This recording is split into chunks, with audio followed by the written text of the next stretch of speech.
እያንዳንዱን ዞሬ ተመልክቼ ማለት ነው።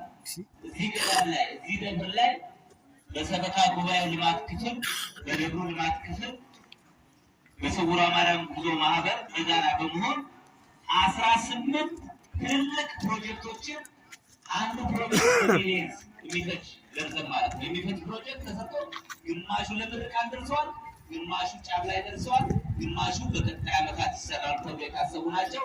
18 ብዙ ፕሮጀክቶችን እየተሰራ ያለበት ታላቅ ደብር አንዱ ፕሮጀክት አንድ ደብር ለመስራት ሌሎች ቦታ ያለ ተሞክሮ 3 4 5 ዓመታት 10 ዓመታት የሚፈጅበት ለማሳያ ከ18ቱ አንዱ ይሄ የምትመለከቱት ህንፃ ሁላችሁ ወደዚያ ይሄ የምትመለከቱት ህንፃ ሐምሌ ላይ አልነበረም።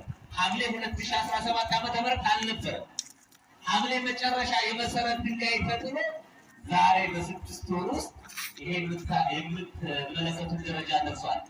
ይሄንና ሌሎች ፕሮጀክቶች በድምሩ 18 ፕሮጀክቶች ነገ በነገው ምዕራፍ ስራችን ላይ የተወሰኑትን ለእናንተ እንነግራችኋለን። ቤተ መቅደሱን አይታችኋል። ከቤተ መቅደሱ ስላሉ ፕሮጀክት አይታችኋል። የመጣችሁበት ደረጃ አይታችኋል። የሴቶች አዳራሽ፣ የወንዶች አዳራሽ አይታችኋል። ይህ የምትመለከቱት መብራት 1 ዓመት አልሞላውም።